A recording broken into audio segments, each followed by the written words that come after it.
Masu saurari Assalamu alaikum, barkamu da asuba, barkamu kuma da kasancewa da ku a shirinmu na yau Talata ta ƙarshe a watan Nuwamba shekara ta 2021 da fatar an waye gari lafiya. Alheri Grace Abdi ce tare da Hanifa Isa Jinkanci da sauran abokan aiki muke farin cikin kasancewa tare da ku.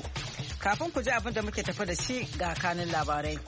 Sabuwar nau'in coronavirus ta Omicron da aka fara ganowa a Afirka ta Kudu tana kan yaduwa zuwa kasashe wadda hukumar lafiya ta duniya take kara gargadi a kai. A halin da ake ciki kuma a jiya Litinin shugaban Amurka Joe Biden ya yi kira ga Amurkawa da su je su yi allurar rigakafin corona ko kuma na ƙara bunƙasa kuzari idan sun riga sun yi allurar. A ranar Litinin ne aka dawo da tattaunawa kan yadda za a farfado da yarjejeniyar nukiliya ta 2015 a Vienna bayan hutun wata 5 kuma a karo na farko tun bayan da shugaban Iran mai tsaurin ra'ayi Ibrahim Ra'isi ya kama aiki. Kanin labaran kenan, hukumar kula da gidajen yari a jihar Plateau ta bayyana cewa fursunoni 260 ne suka tsere daga wani gidan yari da aka kai hari a Jos, lamarin da masu kula da lamura ke ɗora alhakin kan hukumomi.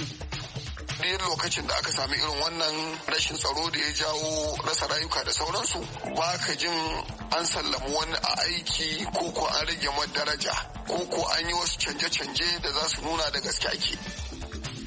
Yau wa'adin da gwamnatin jihar Borno ta ɗibar wa 'yan gudun hijira na cikin gida da ke sansanin Bakasi ke cika, abin da ya ruɗa mutanen a cikin wani halin tsaka mai wuya.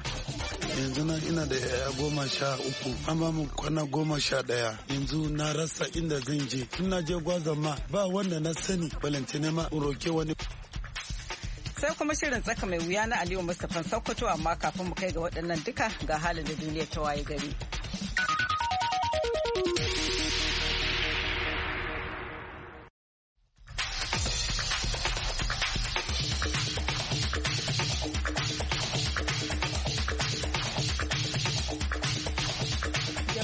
Assalamu alaikum ga cikakkun labarun duniya tare da ni Hanifa Kabir Isa. Sabuwar nau'in coronavirus ta Omicron da aka fara ganowa a Afirka ta Kudu tana kan yaduwa zuwa wasu ƙasashe wadda hukumar lafiya ta duniya take ƙara gargaɗi a kai.